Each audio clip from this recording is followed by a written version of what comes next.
यहाँ पे हो गई अपनी एंट्री। चलो दोस्तों, यहाँ पे मैं एंटर कर चुका हूँ। अब सबसे पहले एक्सप्लेनेशन दूँ उससे पहले मैं आपको पोजीशंस चेक करवा देता हूँ। तो यहाँ पे मुझे लगभग 5000 का प्रॉफिट दिख रहा है। 139 के अराउंड मुझे एंटायर क्वांटिटी फिल मिली हुई है, ठीक है। सो 22,350 का पुट ऑप्शन है। अब ध्यान से समझना, एक अच्छा खासा रेंज यानी 5 मिनट की ओपनिंग रेंज बनी, उसके अंदर इनसाइडर कैंडल्स बने, टूटे, रेजिस्टेंस आया। अब देखो, इसको रेजिस्टेंस बोलते हैं क्योंकि वहां से सेलिंग आई थी। फिर फ्रेश ब्रेकआउट और अच्छे से फिर से एक बार रेजिस्टेंस आया। सो अब देखो, बेसिकली एक सपोर्ट जो है ना, ये यहाँ पे रेजिस्टेंस का काम कर रहा है। तो यही एग्जैक्ट रेजिस्टेंस मेरे लिए स्टॉप लॉस का भी काम करेगा और इसके सामने मुझे ट्रेंड कंटिन्यूएशन करना है। और इस पर्टिकुलर वीडियो में जो है ना, मैं एंड ऑफ द डे आपको एक प्रॉपर गैप फिलिंग टेक्निक भी बता दूंगा, ठीक है। तो एक एग्जैक्ट क्या व्यू लेके मैं यहाँ पे पुट के साथ में काम कर रहा हूँ, क्या चीज़ें मैं यहाँ पे देख रहा हूँ, ठीक है। एंटायर चीज़ जो है ना, मैं आपको अच्छे से प्राइस एक्शन पे समझा भी दूंगा एट मोमेंट। तो यहाँ पे 20,000 के प्रॉफिट मुझे दिख रहा है, 26-30,000, ठीक है। अब जनरली ना क्या होता है, नॉर्मली एक ह्यूज डे एक्टिविटी होने के बाद में ये फॉलो अप डे है और फॉलो अप डे में आज सेंसेक्स की एक्सपायरी है। So this particular day is a volatile day. अब देखो, यहाँ पे एक टेम्पररी बेस बना हुआ है, राइट। अगर ये बेस निकल जाता है ना, ठीक है, बहुत छोटी सी रिस्क है मेरे पास में। अब यहाँ पे मेरे लिए क्लियर टारगेट है। टारगेट क्या रहेगा? टारगेट मेरे लिए गैप फिलिंग का रहने वाला है, ठीक है। सो एक बढ़िया रिस्क रिवॉर्ड रेशियो इस पर्टिकुलर ट्रेड में अवेलेबल है। फिर भी कल का दिन बड़ा था तो यहाँ पे भी रिस्क तो बड़ी है, ठीक है। उसके सामने एक बेटर प्रॉफिट के लिए मैं एम भी करूंगा। सो लेट्स सी, मार्केट को आगे थोड़ा डेवलप होने देते हैं, मैं आपको अपडेट करता हूँ। अब ना यहाँ पे एक कैंडल का फॉर्मेशन तो हो रहा है जो मेरे डायरेक्शन में जाते दिख रही है। अब यहाँ पे फिर से इंपॉर्टेंट टास्क वही है, जो बेस, एक करंट बेस बना हुआ है ना, ये बेस निकलना बहुत ज़रूरी है। 5 मिनट का टाइम फ्रेम पे ना हमको लगता है कि चलो क्या ही एक्टिविटी हो रही है, क्योंकि ना बहुत सारे लोग रहते हैं जो ना 5 मिनट के टाइम फ्रेम पे कंफर्टेबली काम करना चाहते हैं। तो मैं भी चाहता हूँ कि जब डे लो निकले तब ऑप्शन में डे हाई बन जाए। एट द सेम टाइम मेरे पास में एक अच्छा टारगेट लेवल यानी गैप फिलिंग का वो जोन भी है। तो बेसिकली अगर इस पर्टिकुलर करंट ट्रेड में मैं देखूँ तो एट मोमेंट मेरे पास में ऑलमोस्ट 10 से 12 पॉइंट की रिस्क है। और उसके सामने अगर मैं रिस्क रिवॉर्ड रेशियो देखने जाऊँ तो जहाँ पे मार्केट ने एक अभी की एक करंट कैंडल बनाई हुई है ना, जो मैंने बेस आपको मार्क करके दिखाया था ना, यही पर्टिकुलर कैंडल मेरे लिए रिस्क रहने वाली है। और उसके सामने एक बढ़िया ऑलमोस्ट 1:5 का रिस्क रिवॉर्ड रेशियो भी अवेलेबल है, ठीक है। जनरली बहुत लोग मुझे बोलते हैं कि सर ना, आप बढ़िया रिस्क रिवॉर्ड रेशियो आने से पहले एग्जिट करना स्टार्ट कर देते हो। नो डाउट, अगर मार्केट मुझे कुछ ऑफर कर रहा है, मैं हमेशा आपको बताता हूँ, राइट, कि उस टाइम पे मेरा सबसे बड़ा प्रायोरिटी रहता है कि कुछ क्वांटिटी में ऑफलोड कर दो। बट गिवन एनी डे, जब भी मैं किसी ट्रेड में बैठता हूँ ना, उससे पहले मुझे एक better risk reward ratio at least price action पे दिखना चाहिए।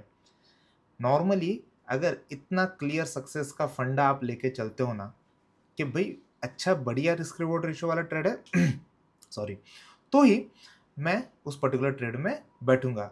अगर सिर्फ ये पर्टिकुलर क्राइटेरिया भी आप आपके ट्रेडिंग में रखोगे ना, आपके बहुत सारे ओवर ट्रेडिंग वाले जो अननेसेसरी ट्रेड है ना, वो सारे कट हो जाएंगे। एक्सट्रीमली सॉरी, थोड़ा मेरा थ्रोट जो है ये आज पेन कर रहा है। बट उसके सामने अगर मैं आपको ओवरऑल एक्टिविटी की बात करूँ तो एक्टिविटी अभी मेरे डायरेक्शन में जाती दिख रही है। 85,000 का डिसेंट प्रॉफिट हो रहा है। ध्यान रखना, कल का दिन बहुत एक्टिव था, उसके सामने रिस्क बड़ी थी, प्रॉफिट भी बड़े आए। आज का दिन भी डेफिनेटली वोलाटाइल ही लग रहा है, क्योंकि सिचुएशन एक दिन में ऐसा नहीं है कि कंट्रोल हुई है, ठीक है। सो ऑनगोइंग वॉलेटिलिटी का भरपूर बेनिफिट लेना है। तो यहाँ पे 50-60 हज़ार का रिस्क इस पर्टिकुलर ट्रेड में अभी भी लगा हुआ है, ठीक है। अगर मार्केट यहाँ से आगे भी थोड़ा साइडवेज हो जाता है ना, मैं तुरंत सिस्टम में स्टॉप लॉस पुट कर दूंगा। अगर मेरे डायरेक्शन में जाता है, जो कि अभी दिख रहा है, देखो एक डे लो अप्रोच हो रही है, उसके सामने अभी मुझे 1,63,000 बहुत डिसेंट प्रॉफिट दिख रहा है, राइट। तो मैं यहाँ पे सबसे पहले तो ना कुछ क्वांटिटी ऑफलोड करने के लिए रेडी रह लेता हूँ। बढ़िया प्रॉफिट हो रहा है, 1,70,188। चलो यहीं पे ना पहले तो मैं कुछ क्वांटिटी ऑफलोड कर लेता हूँ। गजब ट्रेड चला है, ठीक है। तो मेरी मेजर क्वांटिटी जो है ना गाइस, यहीं पे ऑफलोड हो गई है। और उसके सामने अब मुझे 2,18,000 2,17,000 के प्रॉफिट भी दिख रहा है, ठीक है। 181 के अराउंड मेजर क्वांटिटी मेरी ऑफलोड हुई है। 139 का फिल था, तो बढ़िया ROI भी जनरेट हो गया इस पर्टिकुलर ट्रेड में। अब यहाँ से आगे टास्क क्या रहता है कि भाई बची हुई क्वांटिटी का क्या करना है। तो सबसे पहले तो आप देखो, जहाँ पे मेरी रिस्क थी उसके सामने अगर मैं एट मोमेंट देखूँ ना, तो एट मोमेंट मुझे almost 1:3 kind of rewards already मिल रहा है। 1:5 का ये ट्रेड है।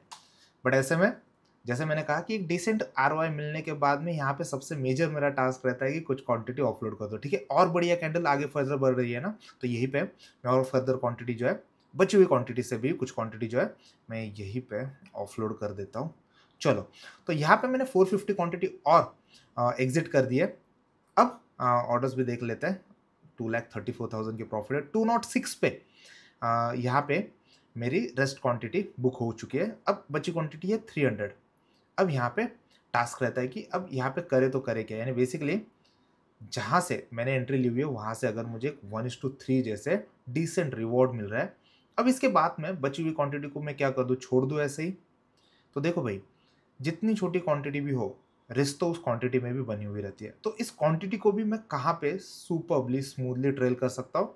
मैं जनरली यहाँ पे छोटे टाइम फ्रेम पे, 1 मिनट के टाइम फ्रेम पे देखना चाहूँगा कि यहाँ पे एक टेम्पररी पुल बैक और बाद में कंटिन्यूएशन जैसी कोई चीज़ बनती है क्या, ठीक है। काफ़ी बढ़िया प्रॉफिट ऑलरेडी हो गया ना, तो मैं इसको पहले तो एसएल पुट कर लेता हूँ, उसके बाद में फिर मैं ट्रेलिंग का भी सोच लेता हूँ। तो यहाँ पे 6 पॉइंट के बफर के साथ में मैं पहले तो एसएल पुट कर लेता हूँ, ठीक है।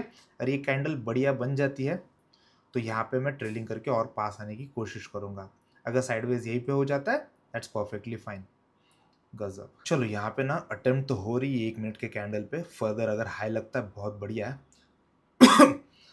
बाय द वे थोड़ा थ्रोट इन्फेक्शन हो गया है। थोड़ा कंसर्न ये है मेरे लिए कि कल जो मेरा सेशन रहता है ना, ये 1 वे सेशन रहता है, 4 घंटा कंटिन्यूसली। मैं ट्रेडर्स को लाइव मार्केट में एक्शन समझा रहा होता हूँ। तो मैं चाहता हूँ कि थोड़ा थ्रोट जगह पे रहे। कंट्रोल वॉइस में मैं थोड़ी बात कर रहा हूँ आज, लेकिन ट्रेड की एक्साइटमेंट बहुत है। बढ़िया ट्रेड चला हुआ है और अच्छे से ट्रेल करके और पास में आ गया हूँ। तो मैं चाहता हूँ जनरली ना उस पर्टिकुलर ट्रेड जो चलते रहते हैं लाइव मार्केट में, जो एक्शन हो रही होती है वहाँ पे ना मैं थोड़ी यूनिक वे में उनको बता पाऊँ कि लाइव मार्केट के एक्शंस को कैसे ग्रैब करना है, ठीक है। सबसे पहले तो अपना बची हुई क्वांटिटी भी यहाँ पे ट्रेल हो चुकी है और कंप्लीट क्वांटिटी एग्जिट मिली हुई है। 2,33,000 के डिसेंट प्रॉफिट लगे हुए हैं, ठीक है। ऑर्डर भी अगर हम देखें तो 197 के पास में मेरा ट्रेलिंग एसएल लगा हुआ है, ठीक है। बढ़िया ट्रेड चला हुआ है ये। सो कल सुबह 9 बजे से मेरा सेशन स्टार्ट होने वाला है। जिन्होंने कोर्स परचेस कर लिया, एटलीस्ट आप स्ट्रैटेजी के वीडियोस देख लो, ठीक है। जो कोई भी लिंक मांगते तो इस पर्टिकुलर वीडियो के नीचे मैंने लिंक भी रखी हुई है। और अब एट मोमेंट ना जहाँ पे गैप फिलिंग की प्रोसेस कंप्लीट हो रही है ना, वहाँ पे क्या लॉजिक के साथ में मैं एंटर कर गया था। मैं ना आपको कुछ सिंपल ट्रिक बताता हूँ जो आपको आपके ट्रेडिंग में भी यूज आएगी, ठीक है। तो अच्छे से अब लॉजिक समझते हैं दोस्तों। सबसे पहले ना यहाँ पे एक 5 मिनट की रेंज बनी, मार्केट ने नीचे तोड़ा और उसके बाद लास्ट लेग में मैंने अपने लिए अपॉर्चुनिटी ग्रैब की। अब ऐसे में गैप फिल होने को है। सबसे पहले आज का दिन हटा देते हैं। अब देखो, पिछले कुछ दिनों से सुपर वॉलेटिलिटी मार्केट्स में है। सबसे पहले कल कल का जो ट्रेडिंग रेंज था वो ह्यूज गैप डाउन के बाद बना था, यानी मार्केट ने एक बड़ा गैप क्रिएट कर दिया। अब देखो, गैप में जब ट्रेडिंग होती है ना, सबसे पहले हमको ये देखना जरूरी है कि वहाँ पे कहाँ पे बायर और सेलर बैठे हुए। तो मैंने यहाँ पे टीसीआई के इंस्टीट्यूशनल लेवल्स लगा दिए। अब यहाँ पे 5 मिनट के टाइम फ्रेम पे ऊपर सेलर नीचे बायर और बीच वाला जोन है जहाँ पे आज मार्केट ओपन हो रहा है। हाई टाइम फ्रेम पे भी आप देखो, क्लियरली मुझे वही दिख रहा है। नीचे में एक अच्छा बाइंग लेवल है और ऊपर में एक सेलिंग की लेवल प्रेजेंट है, ठीक है। आज जब मार्केट गैप में ओपन हो रहा है ना, ठीक है, ऐसे में दोनों साइड में मुझे एक ब्लैंक स्पेस दिख रही है। अब ये स्पेस कहाँ पे फील होगी, उस पर्टिकुलर डायरेक्शन में मुझे ट्रेड लेना है। उससे पहले मैं क्या देख रहा हूँ ये अच्छे से समझ लो। अब जब मैं अभी इस पर्टिकुलर मार्केट में, पहले तो मैं यहाँ पे इंडिकेटर क्लोज कर देता हूँ। अच्छे से समझ लो, एक ओपनिंग रेंज बनी, यानी एक रेफरेंस कैंडल बनी। 5 मिनट की कैंडल है, उसके अंदर और एक इनसाइड कैंडल बनी, उसके अंदर और 2 कैंडल बनी, यानी सुपर इनसाइडर कैंडल्स बन रहे और फाइनली वो नीचे के डायरेक्शन में ब्रेक हुई। अब ना इसको ना मैं अगर अच्छे से समझने की कोशिश करता हूँ, जो सबसे थिक पार्ट या सबसे इनसाइडर पार्ट था ना, ये बहुत की पार्ट रहता है। अब ऐसे में अगर मैं छोटे टाइम फ्रेम पे जाके आपको समझाने की कोशिश करता हूँ, तो ये वही पार्ट है दोस्तों। देखो, जहाँ पे आप इंडिकेटर में क्लियरली सेलिंग देख पा रहे हो ना, ये वही पार्ट है जहाँ पे प्राइस एक बार अगर रिविजिट करती है, ये क्लियर सेलर यानी डिस्ट्रीब्यूटर का एरिया है। यहाँ पे रिविजिट हुई, यहाँ पे आप क्लियरली एक अच्छे रिस्क रिवॉर्ड रेशियो के लिए एम कर सकते हो। तो मुझे लगता है बहुत सारे टीसीआई ट्रेडर्स जो है, अब इस तरीके से जब डिस्ट्रीब्यूशन होता है वहाँ पे अपने लिए परफेक्ट अपॉर्चुनिटी देखते हैं। रिस्क उनके माइंड में एकदम क्लियर रहता है, क्योंकि उनको पता है सेलर का एरिया कहाँ पे है, उसके सामने बेटर रिस्क रिवॉर्ड रेशियो आ जाते हैं, वो वहीं पे अपना ट्रेड क्लोज कर देते हैं। अब मेरा क्या हो रहा है ना, मैं मॉर्निंग में थोड़ा डेडिकेटली स्टॉक ट्रेडिंग कर रहा हूँ, तो ये पर्टिकुलर मॉर्निंग की अपॉर्चुनिटी मैंने गिव अप कर दी क्योंकि वहाँ पे मेरा एक ट्रेड चल रहा था। अब उसके बाद में क्या हुआ देखो, ये हो गई रेंज ब्रेकआउट। रेंज ब्रेक होने के बाद में हमको यहाँ पे सपोर्ट और रेजिस्टेंस के कुछ बेसिक रूल्स समझ में आने चाहिए। सबसे पहले जो पहले 5 मिनट का एक सपोर्ट काम करता है, ठीक है, वो ब्रेक हुआ है। सॉरी। अब जैसे ही ये सपोर्ट टूटा, वहाँ पे अब मेरे लिए रेजिस्टेंस क्रिएट हो गया, ठीक है।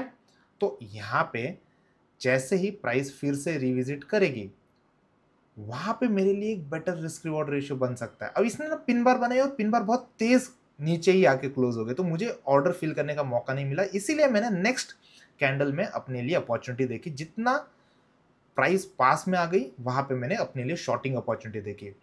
और सबसे इंपॉर्टेंट चीज, जब भी आप किसी ट्रेड में एंटर करते हो, सबसे पहले आपको पता होना चाहिए कि रिस्क कितने। तो मेरे लिए रिस्क एकदम क्लियर थी कि मुझे कितने रिस्क के साथ में काम करना है।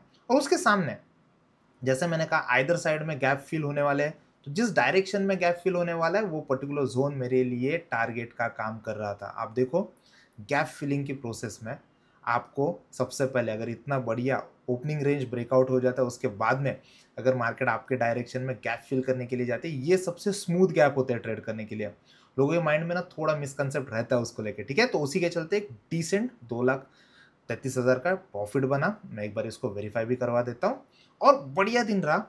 तो कल के दिन में मिलेंगे थोड़ा एक्शन समझने के लिए लाइव मार्केट में। मुझे लगता है इस पर्टिकुलर ट्रेड से भी आपको गैप फिलिंग टेक्निक अच्छे से समझ में आई होगी। तो कोई भी इंसाइट अगर आपको मेरे ट्रेड से मिल रहे हैं ना, वीडियो को तो ज़रूर लाइक करना और कमेंट बॉक्स में मैं आपका वेट करता हूँ। आपके कुछ एडवांस क्वेश्चन रहेंगे ना, वो भी डेफिनेटली वहाँ पे पुट करना, ताकि आने वाले वीडियोज़ में मैं आपको उसको और अच्छे से एक्सप्लेन कर पाऊँ।